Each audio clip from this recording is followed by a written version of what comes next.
I can't move my body because the microphone will make a noise. But sometimes we want the best, okay? We want the most expensive thing ever. We want the biggest of them all. I don't know what to do with my hands, but we want the best car, but we don't want to pay for like the Gap insurance. We want to go to Red Lobster for $32.99, but then we both get glasses of water because the $1.69 soda, just a bit too much, even though the soda is what we actually enjoy the most. We like to go like on the one side of things, super big and huge, but on the other side, kind of like the cheapest thing we possibly can find is like the accessory. I'm putting my hands down. I'm Alex at FI on Instagram, and today we're gonna be talking about that on the car side of things. We're talking about those that seem to forget probably one of the most important things when it comes to modifying your car. We're talking about just what exactly happened to good tires.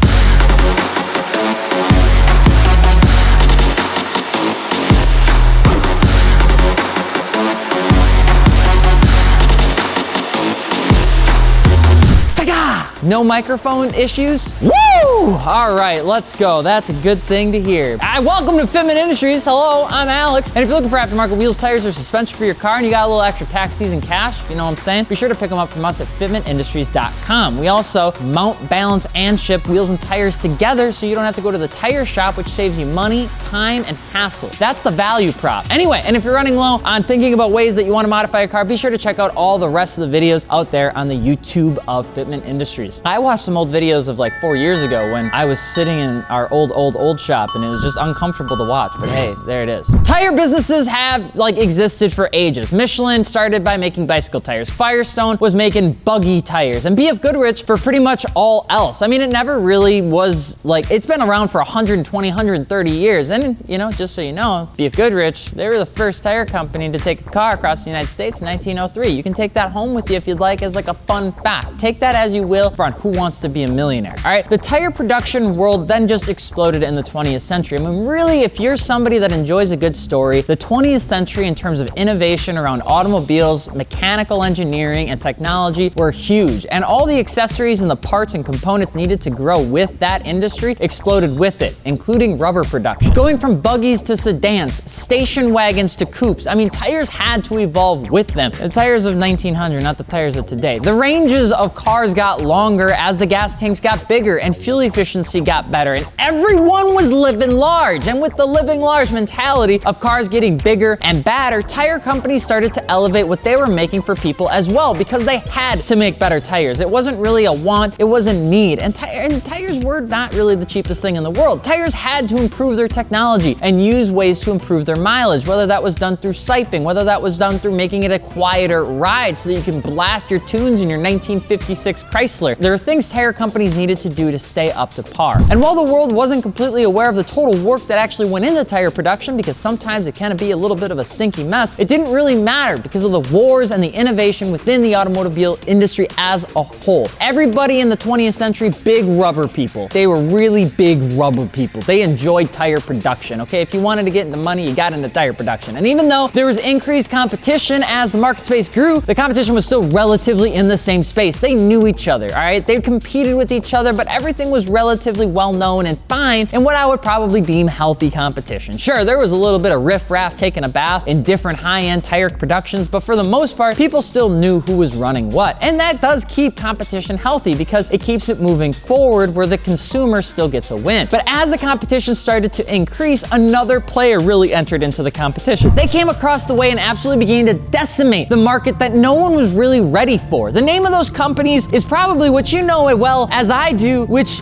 is I don't know what they are, because there's like 300 different tire brands, and depending on where you look, they just have a name that you've never heard of before. But typically people will seem to refer to them as the tire companies that come from China. All right, the Chinese tire companies. Everybody's all scared about the big old Chinese tire companies because there's a lot of them these days. We're not just gonna get all saying that with a Chinese tire company being bad, because there's a lot of tires that come from China. I mean, after all, almost every major tire manufacturer does have some form of production of their entry-level tire counterpart in China. Spoiler alert, a lot of stuff gets made over there, okay? But the difference between that and what we're talking about here is that there are companies that started to make tires because there was a need in a market. And over time, as they expanded their product catalog, they started to make a little bit cheaper tires because not everybody can afford a Pilot Sport Cup 2. So some of those more entry-level tires, not for Michelin, but for others, were making their tires in China. But then you have other people that entered into the market because they just wanted to make a ton of money and have absolutely no care, want, or desire to make an actual good tire. And that kind of tire can kind of sort of suck. Specifically when you look at the people like you and people like me that jump into car modification and buying wheels and tires together, and they don't know where to put all of their money. In the past 20, 25 years, there's been a massive influx in companies coming from China that are specifically focused on making the cheapest tire possible. And now when you're looking for tires, you probably see a ton of brands that you've probably never heard of, but they're still the same cost as a set of cheese curds at Quick Trip, which makes you feel a little bit concerned. At the end of the day though, you got $1,500 to buy a wheel and tire package, and if you buy wheels at $1,400, you're probably gonna try and find a set of tires that are like $25 a piece. That's just, I don't know what to tell you. I know how it goes. I used to do it. I still do it sometimes in certain ways of my life, but that's just how it works. So what happened to the days of really 4 or 5 tire companies that sure had a varying change in price, but had nothing to do like with how many tire companies we had now? Like what happened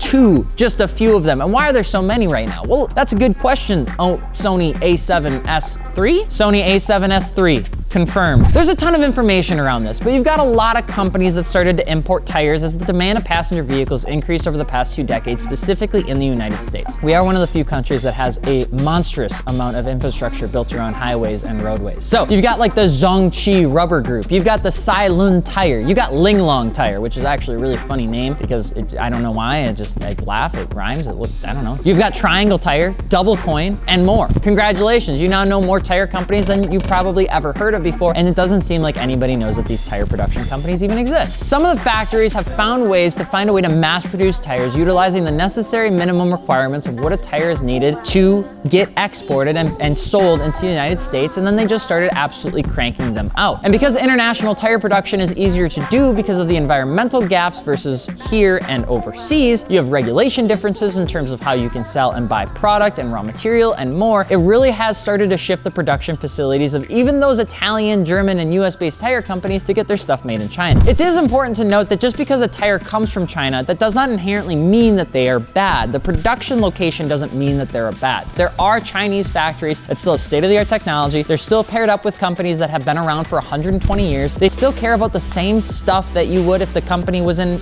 Italy or Germany or France or the United States. They still care about some of the stuff that they make. But typically, even with that, there's another group of people that have absolutely no idea how to make a tire, but they just know that there's money in making a lot of tires, and that's exactly what they plan to do. Their goal is to make the cheapest tire humanly possible, then go grab a tire tread that looks a lot like a Continental DWS or a Michelin Pilot Sport 4S, and just make that in different sizes. And that's where things have a tendency to get a little bit weird. Good tires have started to take a hit a bit, and they've gotten into this rut where people really don't understand the difference between like good, better, and best tires. They just see it as a price point conversation and not an actual functional conversation. And when it comes to tax returns and people getting back out there trying to buy wheels and tires, it's gonna be really easy for people to start just aiming at the cheapest tires humanly possible. And then they end up taking their Subaru STI and turning it from a lean, mean, fighting, all-wheel drive, check engine light machine to make it slightly better, but ultimately just have a shittier experience because the tires that were on it were decent quality and they were replaced with something that's super cheap because we just wanted to have wheels that were gold. It's just one of those things. I mean, it's a decision that we make not knowing the impact of sometimes, and that's where we talk about stuff like that, because good tire companies like Continental and Michelin and Falken are all brands that offer quality tires at a varying price level and unique sizes that'll fit pretty much everything. And while it is super easy to sort low to high, sometimes it's important for you to also sort by what people have the best experience with or what has the greatest reputation, because if you're buying this for your only daily driver, it's going to be really important to try and get something that's pretty decent. We've recommended Falken for quite a long time if you're on the entry-level side of things and you're really looking to jump into a decent tire that's got a good bite. You have Continental that really hits that mid-market segment with the DWS06, the DWS06 Plus, and they make a fantastic product. We thrashed the absolute crap out of them on the S2000 that we gave away. Dakota still cries about us not having that car. And then of course, as you you start to continuously evolve, you obviously have Michelin, you've got the Pilot Sport 4S, you have the Sport Cup 2, you have the different all-season tires that they also offer, the AS3 Plus. You've got good stuff in there. And there's a lot of great tires that do have a lot of technology behind them that I would 100% recommend that you actually learn about a little before you end up going and buying tires for the wheels that you're probably gonna end up picking up in the next couple weeks. It's just one of those things where one of the top things that we recommend is while you're looking out to buy tires, if you really are looking for the cheapest possible tire, we'd also recommend that you understand where the tire is coming from. What brand are you actually getting it from, and what are you getting by buying that tire? Now, there's a couple people out there that will say, you know, Nankang till I die, or these other brands that are out there, and Westlake and things like that, and that's fine. You know, there are certain tires that have a very good purpose that are super cheap. They're very stretchy, or they do well for drift sets. But if you are looking for something for a daily driver, if you are looking for something that's gonna keep you planted on the road, we'd 100% that while you're looking at tires, try to pick up something that you actually like know how to say, or know where it came from, or like know, you know, what its favorite milk type is, whether it's 2% or oat or almond. I got tricked one time. I learned that there's like fake almond milk, and it was the worst thing I ever had in my entire life. If you're looking for wheels, tires, or suspension, or if you're looking to learn a little bit more about tires, be sure to pick it up over at fitmentindustries.com. We got a ton of blogs where we talk about tires, different tire types, what makes different tires so specific or good for certain things. We talk about rubber compounds, different ply tires, shoulder lengths, shoulder blocks, siphoning channels, and things like that, because really, maybe I'm just the nerd of 6, really enjoy what tires are actually trying to do with certain platforms. If you are just looking for aftermarket wheels, tires, or suspension, be sure to check us out over at fitmentindustries.com. And of course, if you are looking for just picking up an easy wheel and tire package that can get to you in 7 days or less, be sure to hit us up at fitmentindustries.com. Drop a comment below on what you'd like us to talk about next. I'm Alex, Fitment Industries. We will see you later. Mike, don't crack. Peace.